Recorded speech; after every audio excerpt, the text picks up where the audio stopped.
E hoje eu queria falar com vocês queria continuar no tema que nós estávamos ministrando, semana retrasada, que é sobre a maturidade de Jesus. Novamente, falar sobre a tão desejada e necessária maturidade que temos que ter. Eu disse para vocês no último culto sobre maturidade, que as coisas espirituais mais aprofundadas, as coisas mais maravilhosas de Deus estão reservadas para as pessoas maduras. Assim como não sei se vocês lembram, assim como vocês não deixariam uma criança que não tem condição de guardar uma grande quantidade de dinheiro e levá-la para um banco, porque é simplesmente uma criança, eu não posso pegar para o meu filho e dizer para o meu filho, vá fazer um depósito de X mil reais, ou você vende o seu carro e fala assim, apóstolo, estou precisando fazer um depósito na minha conta, você pode pedir para o Daniel fazer o depósito para mim? Você faria isso ou não? Por quê? Porque todas as pessoas crianças não podem receber nada mais do que pirulitos dos seus pais, doces e brinquedos. Mas quando Deus encontra na gente um caráter incorruptível, uma habilidade espiritual, emocional, de lidarmos com circunstâncias, de enfrentarmos coisas, de vermos e de nos dedicarmos à cruz de Jesus, sermos, junto com Cristo crucificados em nossa carnalidade, em nossa alma, Deus fala assim, essa pessoa é o que eu vou usar. Porque, queridos, se vocês pararem para lembrar, vocês vão ver pessoas que fizeram coisas maravilhosas para Jesus e hoje estão mendigando na rua. Pessoas que expulsaram demônios, que deram cursos sobre batalha espiritual e hoje estão acabados nas desgraças por aí espirituais, em seitas. E porque, na verdade, o Senhor tem procurado pessoas fiéis. Eu sei que isso pode parecer, de alguma forma, meio chavão, mas sabe que Jesus tem procurado?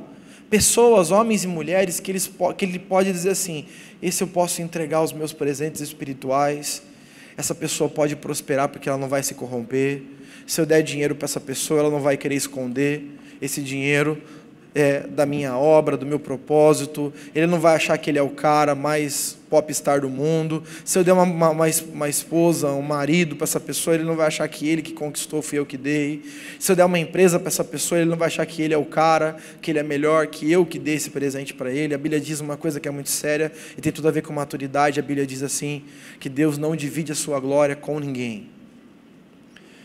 E quando uma pessoa ela é imatura,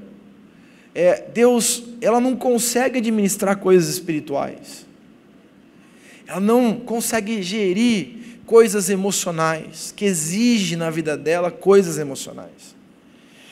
Quem aqui nunca passou por lutas? Por favor, se não passou, ora por mim.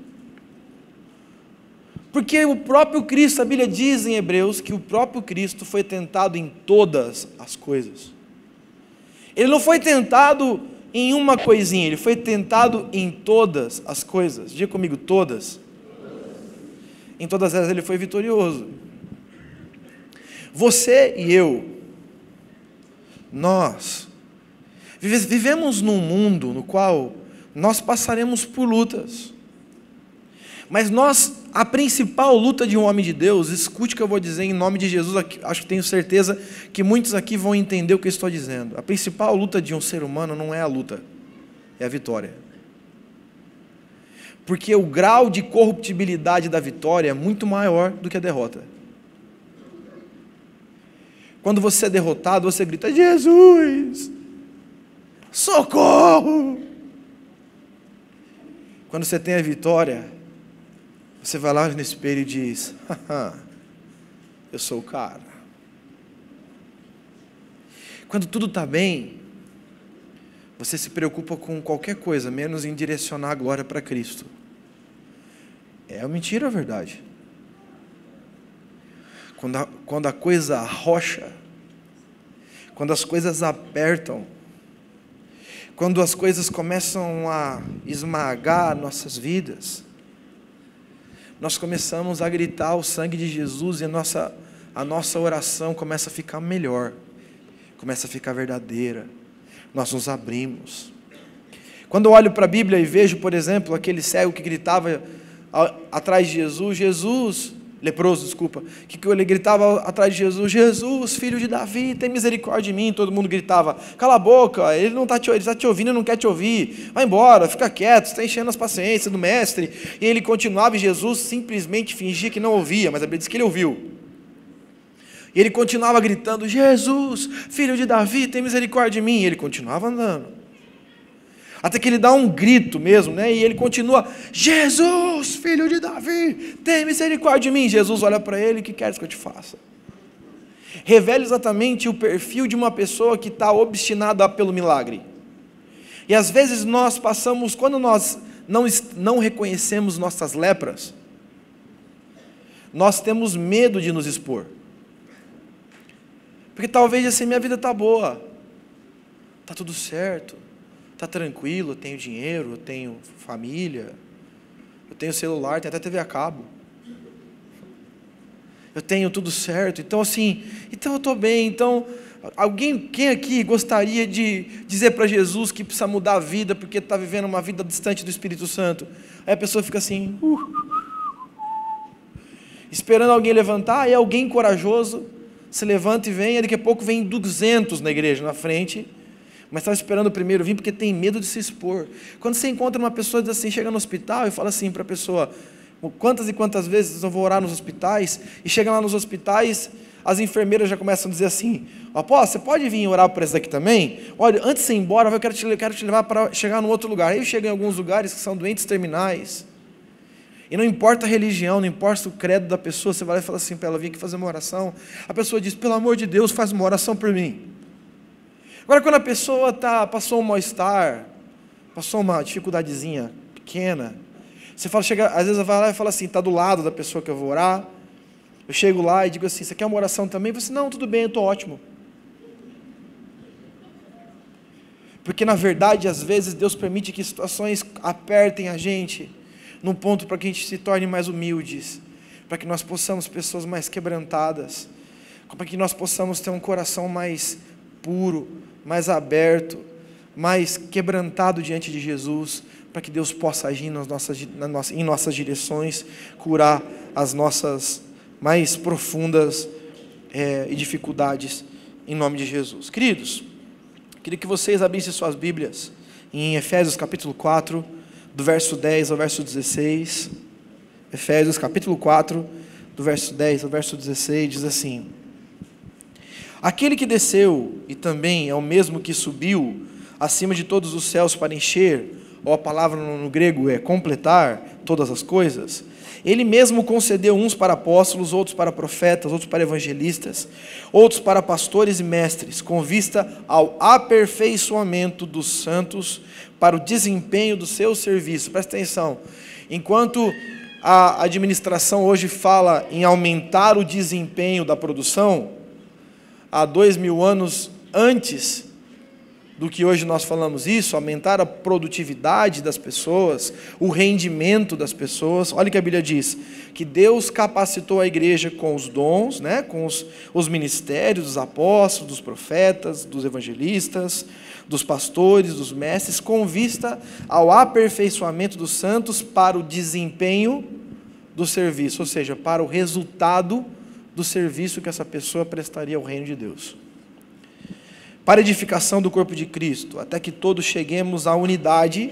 Preste atenção que o alvo da maturidade, ou seja, quanto mais maduros somos, mais unidos somos, quanto mais imaturos somos, mais desunidos somos. Olha o que a Bíblia diz, cheguemos à unidade da fé e o pleno conhecimento do Filho de Deus, a perfeita varonidade, ou perfeita, homem perfeito, varão perfeito, né? A medida da estatura da plenitude de Cristo. Esse texto é maravilhoso. Para que não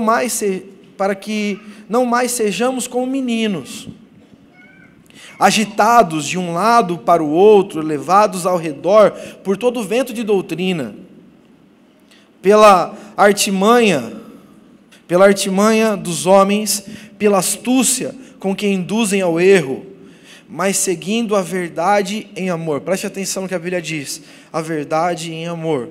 Cresçamos em tudo naquele que é a cabeça, de quem todo o corpo, bem ajustado e consolidado pelo auxílio de toda a junta, segundo a justa cooperação de cada parte, efetua o seu próprio aumento para a edificação de si mesmo em amor. Queridos, esse texto é um texto que nós deveríamos, eu vou convidar você a levar para sua casa, de Efésios capítulo 4, de 10 a 16, e você lê, dá para você fazer umas 15 células, estudo de célula, dá para você fazer uns 15 devocionais dele para começar a destrinchá-lo. Ele é muito lindo esse texto. E aqui nós vemos o propósito de Deus para a gente. O propósito de Deus para a gente é que essa igreja, a igreja El Shaddai, a igreja de Jesus, seja ela a placa que for, ela amadureça, ela cresça. Ela seja uma igreja que tenha firmeza de homens. Como a Bíblia diz, que não seja como meninos levados ao vento e vão e voltam. Hoje eu estou, quero Deus. Amanhã eu digo, eu não sei se eu quero mais Deus, eu estou querendo aproveitar a minha vida. Hoje eu digo, eu quero uma oração, eu creio em milagres. Outro dia diz, eu acho que Deus me abandonou. Um dia eu quero ganhar todas as vidas, no outro dia eu digo, eu não sei se eu quero mais isso para a minha vida.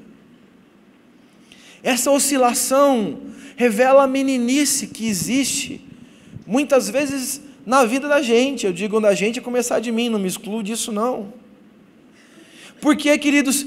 Porque essa vida de oscilação, essa vida de instabilidade, principalmente emocional, revela a nossa fragilidade espiritual. Tem gente que tem 20 anos de igreja, 30 anos de igreja, 40 anos de igreja, e é mais menino do que um novo convertido. Existe, porque eles são frágeis na alma, tudo dói, tudo machuca, tudo fere, tudo é uma dor incalculável. Se uma pessoa cai lá do outro lado da igreja, a pessoa diz, então eu desisto do evangelho, porque tal pessoa caiu. Eu quero dizer para você assim, todos caímos. Todos já nascemos caídos. É a graça de Deus que nos faz um pouquinho melhor e nos leva a ser santos, mas é santificação pelo poder do sangue. E algumas pessoas atrelam sua fé a pessoas, justificam as suas quedas, as suas saídas, suas não entregas ao Senhor Jesus.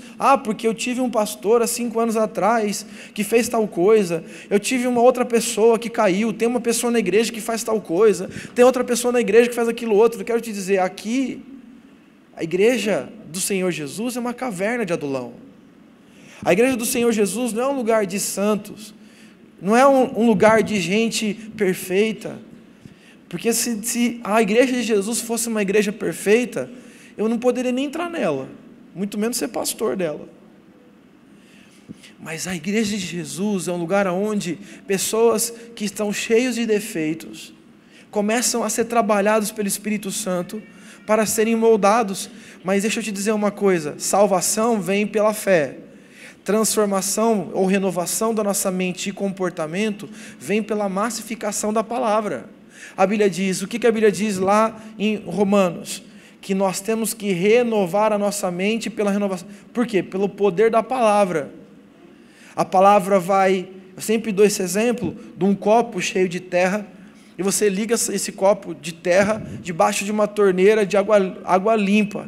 E você abre essa torneira, essa água cai, e você não vê, ligou a torneira, o copo ficou limpo na hora. Ele vai limpando, a água vai entrando, vai saindo água fora, desperdiçando água, e vai limpando, e vai tirando sujeira para fora. Quando você vê, quanto menos você está lá, você olha, o copo está inteirinho, transparente, de água transparente. Por quê? Porque o poder da água limpa foi mais forte do que a terra suja que estava naquele copo. Está dando para compreender, sim ou não? Pessoas vão falhar muitas vezes, isso é comum, isso é de praxe. Mas é por isso mesmo que eu sempre digo para vocês, eu tenho dito sempre, falado, ressaltado, ministrado, reministrado, reministrado, reministrado, porque assim, nós não podemos gerar expectativas em pessoas nunca. Por exemplo, tem gente que diz assim, não, eu tenho meu marido, se eu tiver um marido, Jesus, aí eu vou decolar na fé. Aí arranja um marido, aí diz, se meu marido me largasse, eu ia decolar na fé. Tem gente que diz assim, se eu arranjasse uma compromissada, aí você ia ver, ia acabar com a minha instabilidade emocional, aí tem uma compromissada, aí, meu Deus, se eu casasse com a minha compromissada, aí se eu casar, aí casa, aí se eu largasse dessa minha esposa, porque é um traste chupando manga. A pessoa não entende que na verdade o problema não é o outro. O problema são as expectativas.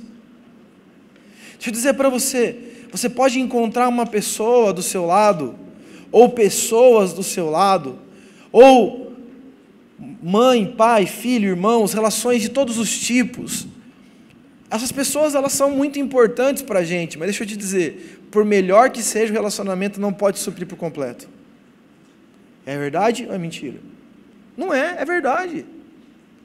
Mas a minha esposa é tão legal, ela é boazinha, ela faz cafuné, ela me dá atenção, ela é compreensiva, ela não é rixosa, né? Ela se cuida para mim, ela faz ótimo, maravilhoso, mas ela te supre? Não.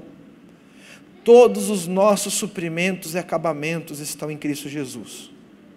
O dia que eu transferir a minha expectativa de Deus para pessoas, eu vou me frustrar com as pessoas achando que a culpa é delas, a culpa é minha, que joguei a expectativa em quem não tem condição de suprir as minhas expectativas.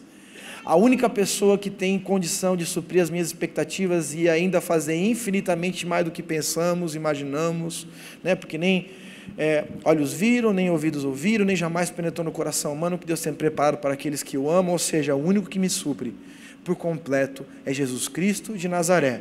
Quer se frustrar? Gera expectativa com pessoas, por mais especiais que elas sejam, elas vão frustrar você, e a culpa não é delas, a culpa é da sua expectativa. Está dando para compreender sim ou não? Isso nós estamos falando sobre questões emocionais, espirituais de maturidade. Quando você e eu somos tentados a gerar expectativas em pessoas, nós estamos gerando um futuro de problemas. Se nós formos imaturos, se nós começarmos porque assim você vê uma criança, ela se liga demais a pessoas. Uma das grandes crises de um bebê, por exemplo, os psicólogos de plantão, que estão aqui, ou eles estão vendo pela televisão, que me perdoem se falar uma bobagem, mas uma das grandes crises do bebê é saber que a mãe não é só dela. Saber que a mãe é do pai também. Porque é meu. Eu vejo pessoas na igreja que às vezes também são assim. Meu filho, meu líder, meu dinheiro, meus discípulos, meus irmãos, meu pastor, meu apóstolo. E quando as pessoas elas são trabalhadas para poder ver que tudo que nós temos para compartilhar, a pessoa se frustra porque ela não tem maturidade emocional para lidar com isso. Sabe que às vezes eu vejo a igreja, eu fico imaginando, às vezes eu vejo a igreja, as pessoas elas chegam na igreja. Eu encontrei uma menina no shopping esses dias atrás, ela falou assim, saí da igreja. Eu falei, saiu? Eu falei, saí. Por quê? Porque lá 2 pessoas fofocaram sobre a minha vida. Eu falei, ué, mas isso é normal. Ela, igreja, apóstolo, isso eu poderia pensar na boate, no mundo, nas festas, nos gentes bêbadas, mas na igreja fofocando. Eu falei, sabe qual é o problema? Eu falei para ela, o quê? A sua expectativa de igreja não é bíblica. Porque a Bíblia diz que isso aconteceria. Porque onde tem pessoas, existe carnalidade, onde tem carnalidade tem pecado, onde tem pecado tem erro, onde tem decepções. Isso é fato, não é verdade ou não é, irmãos? acreditar que nós não vamos ver o nosso irmão fazendo uma bobagem, nós não vamos ver o nosso irmão cometendo um erro. Eu fico pensando e tentando discernir a maturidade de Jesus, por isso que essa palavra é sobre isso, é sobre a maturidade do próprio Cristo. Vocês já pensaram, quem é líder de célula que levanta a mão? Amém. Você é líder de célula. Vou fazer uma pergunta para você que é líder de célula. Quem é líder de célula? Levanta a mão de novo, eu não vi todo mundo, por favor. Isso, amém. Você já pensou, você como líder de célula, eu disse assim para você, Deus mandou te avisar, que a salvação de Araçatuba e do estado de São Paulo vai vir dos seus 12. É bom, né? Só que se você falhar, ninguém vai mais se converter. Já pensou? Porque assim, se eu e você não pregarmos, temos igrejas na cidade, muitas igrejas, gente de Deus em outros ministérios, pastores ungidos em todos os lugares, homens de Deus, mulheres de Deus que pregam, que vão ministrar, missionários, evangelistas, apóstolos. Mas assim, e se você soubesse que dos seus 12 viria a salvação para o mundo, e se seus 12 falhassem, o mundo inteiro não ouviria a pregação do evangelho? Esse era talvez o maior fardo de Jesus. O maior peso de Jesus talvez não era a cruz, era ter que saber que se os 12 dele não prosseguissem na caminhada, quem ia pregar? Quem seriam os pastores se os 12... Tanto é que quando ele chega para o apóstolo Pedro ainda está se recuperando da traição, que ele traiu Jesus, e falou que não conhecia Jesus, e Jesus chega para ele e diz assim, Pedro, e ele diz, Senhor, tu me amas? E ele diz, Senhor, eu te amo. Ele diz, então apacenta as minhas ovelhas. Pedro, tu me amas? Senhor, eu já respondi, sim, eu te amo, lógico. Então, apacenta as minhas ovelhas. Pedro, oi, Senhor, tu me amas? E ele diz, sim, Senhor, tu sabes que eu te amo. Ele diz, então apacenta as minhas ovelhas e ajuda os seus irmãos, porque a missão, queridos, que os 12 de Jesus tinham, era muito sinistra. Era enfrentar um sistema, era enfrentar um dos maiores impérios de todos os tempos, chamado Império Romano. Era enfrentar a idolatria, o politeísmo, vários deuses, os sacrifícios, a própria religião judaica. Mas preste atenção, Jesus ele chega para os 12, ele olha para os 12 e diz assim, esses são os meus 12, olha que lindo. Um corta a orelha. E essa é uma coisa que eu sempre digo, né? Para que Pedro tinha uma espada? As pessoas perguntam assim, eu posso ter uma arma, pastor? Eu sempre digo a mesma coisa, assim, ó, você lembra o que aconteceu com Pedro, irmão? Se tiver uma arma, um dia você pode precisar e se arrepender. Não sei se Jesus vai colar a orelha ou o fígado de alguém, dar um tiro em alguém. Aí ele olha para o outro lado, o apóstolo do amor. Ai, que gracinha. Aí ele olha para o apóstolo do amor vira para ele e diz assim, Jesus, tu sabes que eu te amo, eu sei, filho, te amo, deita aqui cabecinha, deita cabecinha. Aí ele deita cabecinha no ombro de Jesus assim, podemos pedir fogo sobre Samaria? Eles não ouviram a pregação, quer que eu peço fogo, quer? Acho que Jesus faz, meu Deus. Aí Jesus está lá um dia, de repente chega uma mãe, descontrolada, dizendo, Jesus, eu vim aqui te dizer que meu filho tem que ficar à direita, o outro ficar à esquerda. E a Bíblia diz que os outros 12, os outros 10, ficaram olhando bravos. Você já imaginou, líder? Você está lá na sua célula, de repente chega uma mãe descontrolada, desgovernada, dizendo assim, você tem que colocar os meus filhos como os seus principais discípulos. E você vê os outros 10 lá assim, essa mulher tá louca, essa desequilibrada, essa velha, manda você aqui.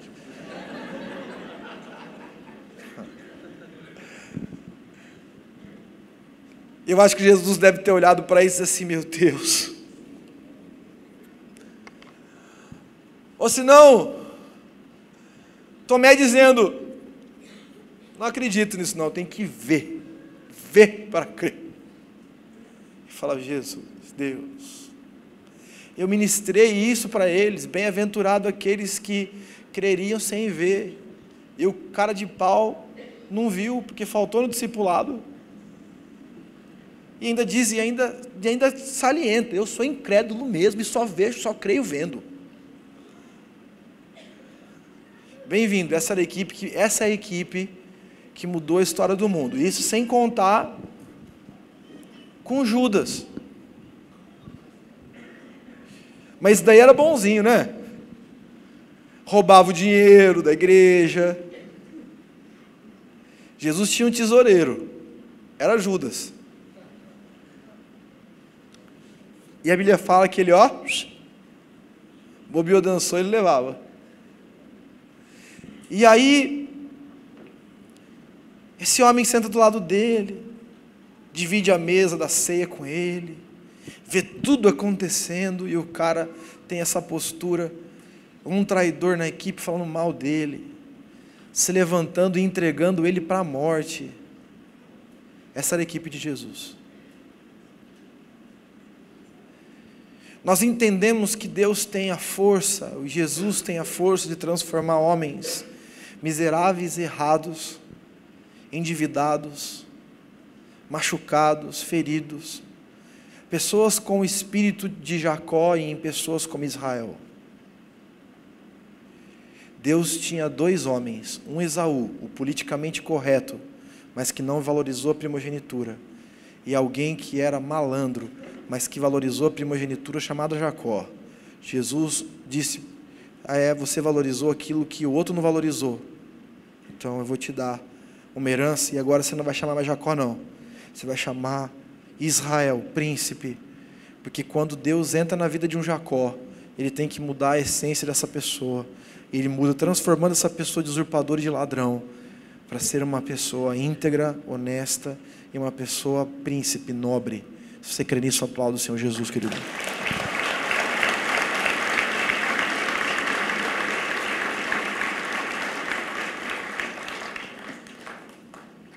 A maturidade, ela é isso daí. A maturidade, ela nos dá diferença. Por exemplo, quantos aqui gostam de ser discipulados por pessoas imaturas? Alguém aqui gosta de ser imaturo, de um líder que sai julgando, gritando, batendo, expulsando, ou senão que chora, porque você disse que está pensando, teve um pensamento pecaminoso, a pessoa diz assim, você não serve, você não é crente, assim. Ou senão você vai lá e tem um líder que você fala assim para ele, eu estou passando por uma luta, eu estou muito triste, a pessoa fala assim, eu também, eu estou pensando em deixar Jesus, eu também.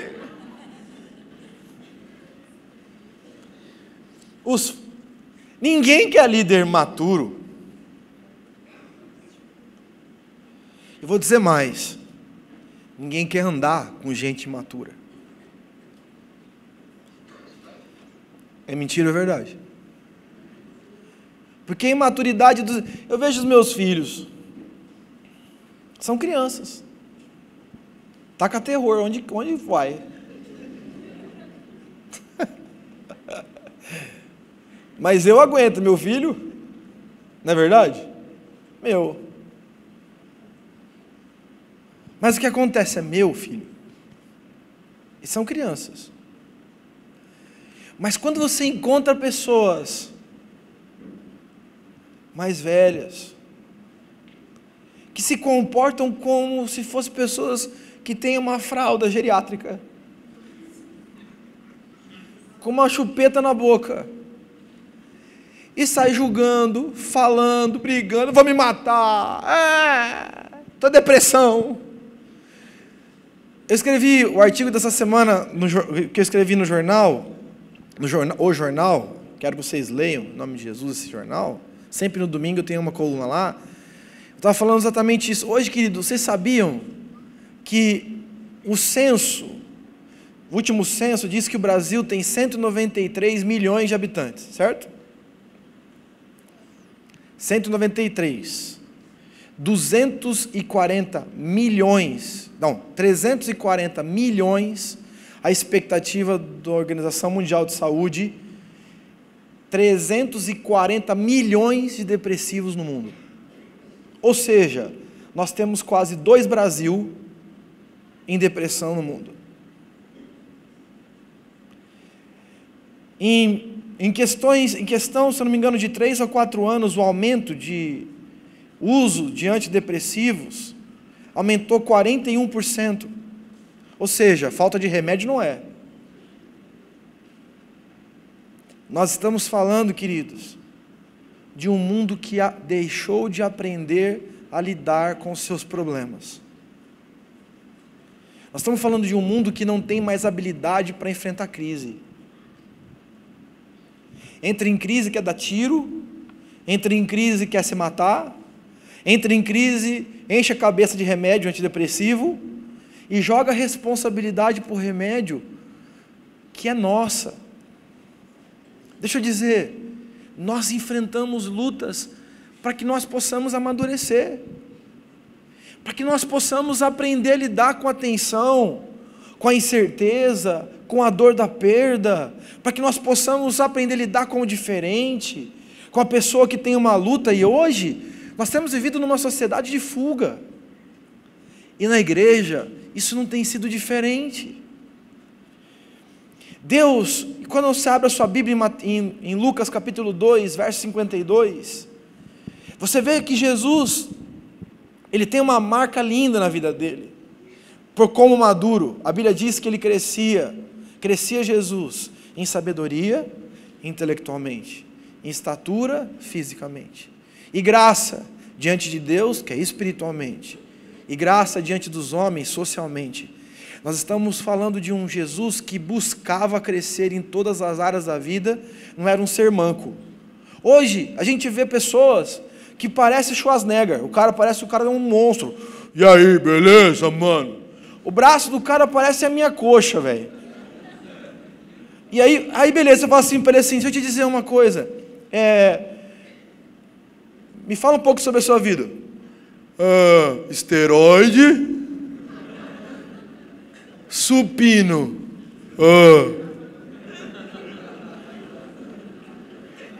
Você vai lá e fala, o cara não sabe nada, não estudou nada, não sabe nada. Ou se não se encontra uma pessoa que é toda espiritual, beleza, Deus maravilhoso, aí acontece um problema na vida dela, ela não tem inteligência social para lidar com situações, tem um conflito no trabalho, ela pega R15 e dá, e depois mira na cabeça e dá também. Tem um problema conjugal ou um problema familiar, a pessoa sai de casa, vou pegar um avião, eu vou morar hoje em Marte,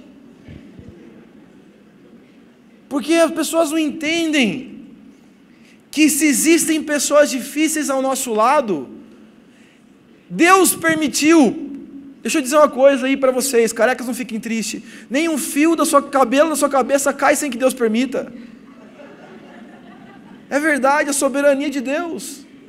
Se hoje existe na sua vida ou na minha vida pessoas difíceis que estão à nossa volta, pessoas que perturbam a nossa alma, pessoas que confrontam a gente, pessoas que são rudes, pessoas que são agressivas, Deus permitiu que elas estivessem do nosso lado, para quê?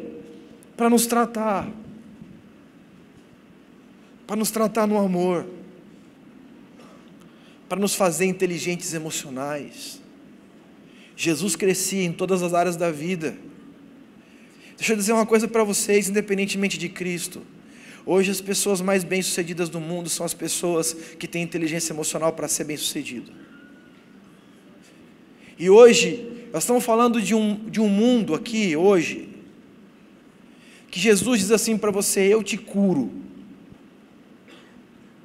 Mas o que tem de crente que não perdoa o passado? Um dia alguém falou uma coisa para mim, estou de mal, nunca mais perdoa. A pessoa faz 15 pedidos formais, ela fala pessoalmente, ela manda uma carta escrita assim: venho por meio desta, vossa senhoria, pedir-lhe perdão por tudo aquilo que fiz de errado. Vamos fazer as tratativas da operação de perdão, e a pessoa continua assim: eu não quero, Deus o tenha no bom lugar. E depois diz, pega na mão do irmão e diz assim: Pai nosso que estás no céu, perdoa as nossas dívidas, assim como nós perdoamos a quem nos tem ofendido. Está dando para compreender? Nós cristãos temos que nos desembaraçar. A Bíblia diz em Hebreus capítulo 12, que nós temos que largar todo embaraço, ou embaraço de alma. A Bíblia diz que essas amarras, essas prisões, toda raiz de amargura, tem gente que está cheia de raiz de amargura, se encosta na pessoa, só tem amargura, só tem raiva, só tem mágoa, só tem tristeza. Deixa eu te dizer, aonde Jesus está nisso? E aí, queridos, Jesus quer entrar e tirar essa raiz de amargura, pois a Bíblia diz que toda raiz de amargura que não é curada, ela cresce, ela brota e contamina outras pessoas com a raiz de amargura, onde outras pessoas começam a se machucar, começam a ficar feridas, e nós desenvolvemos um processo em cadeia de destruição. Por quê? Porque uma pessoa imatura, ela machuca muita gente. Uma pessoa imatura na fé e na sua alma, ela sai ferindo, ela fala coisas horríveis na hora da crise. O marido chega e diz assim: amor, estou passando, nós não consegui pegar o dinheiro. Fala assim: você é incompetente, nem para trazer dinheiro para casa, essa é sua função. Ou se não, diante de uma crise financeira, diz: nunca imaginei que eu saí da minha casa para casar com você e passar por isso. O que vocês acham? O que vocês sentiram, homem, quando eu repeti essa frase? Vocês sentiram a dor que esse homem sentiu? Ou o homem que chega para a mulher e fala assim: você engordou, hein? Você está precisando emagrecer, hein? Está parecendo uma bola, hipopótamo.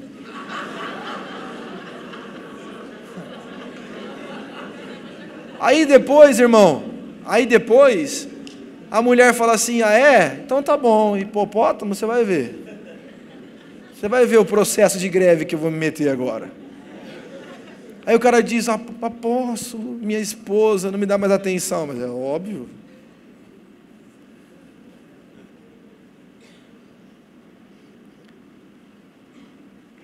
Porque são pessoas imaturas. Quando alguém é agressivo, eu valorizo pessoas que têm sabedoria emocional para lidar com situações difíceis. Pessoas que diante de um confronto, você viu aquelas pessoas desajustadas? Tem às vezes você está no trânsito, a pessoa vem, passa do seu lado, homenageia a sua mãe, você fala assim: glória a Deus.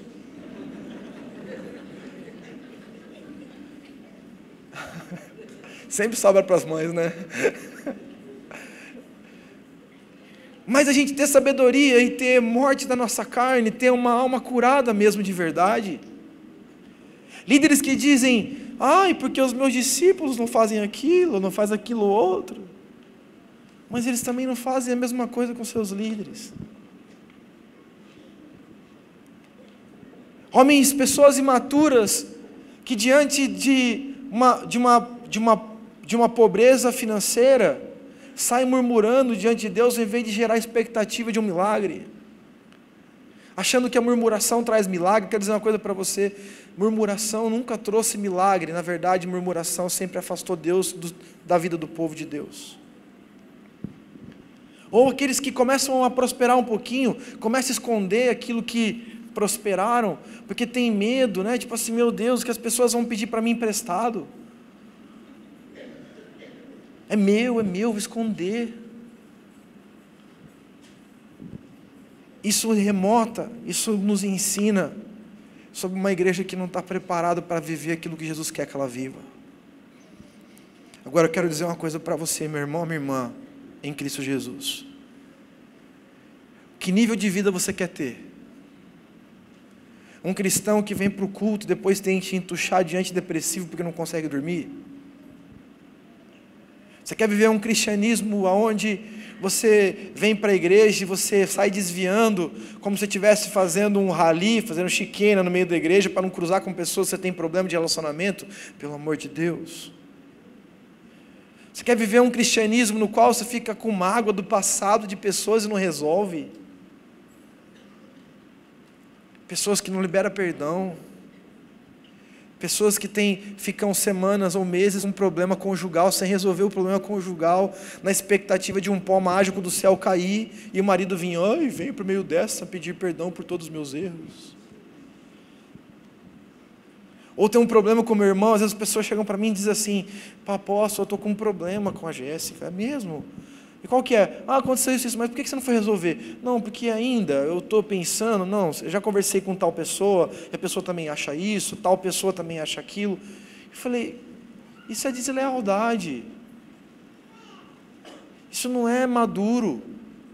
Se você tem alguma coisa contra o seu irmão, que a Bíblia nos ensina a fazer? Vá e resolva. Deixa eu te dizer, imaturos não acertam pendências. Imaturos deixam as pendências para trás. Imaturos deixam as coisas, não resolvem pendências da sua alma. Só que eles não se livram das pendências. A Bíblia diz assim que Jericó podia cair, mas antes de Jericó cair, Deus fala para o povo, vocês têm que dar uma passadinha antes em Gilgal, para acertar as pendências, porque senão vocês não vão conquistar a terra que eu prometi dar para vocês. Quantos querem um casamento bem-sucedido aqui? Quantos querem uma família bem-sucedida? Quantos querem prosperidade financeira e reconhecimento social? Amém, queridos? Vocês querem? Eu acho que alguns não querem. Quantos querem aqui terem paz na sua casa? Quantos querem ter paz e entregar? Oh, aleluia, Jesus. Quantos querem? Deu risada porque está difícil, né? Quantos querem aqui cair na graça do povo? Se a pessoa chegar num lugar e lá as pessoas dizem assim, chegou o cara, vamos conversar com ele, ao invés de dizer assim, crente chato chegou.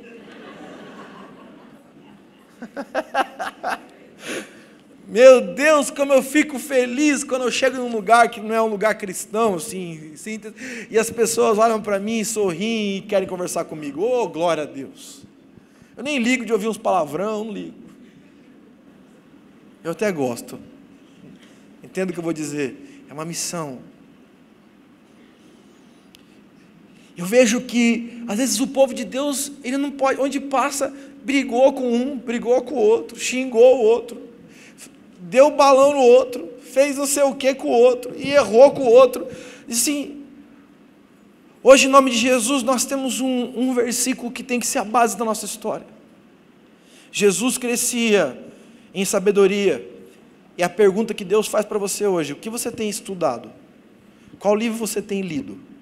Qual palavra você tem lido? A Bíblia diz que Jesus foi com Maria e com José para o templo. Maria e José perdeu ele estava no templo, lendo a palavra, estudando a palavra. Escuta o que eu vou dizer àqueles que já têm muito tempo de convertido. Qual foi o melhor tempo da sua vida espiritual? Foi quando você estudava a Bíblia, pode ver. Estudou a Bíblia, dedicava, buscava a Bíblia, riscava, fazia setinha, escrevia livro, era ótimo. Parou de ler a Bíblia.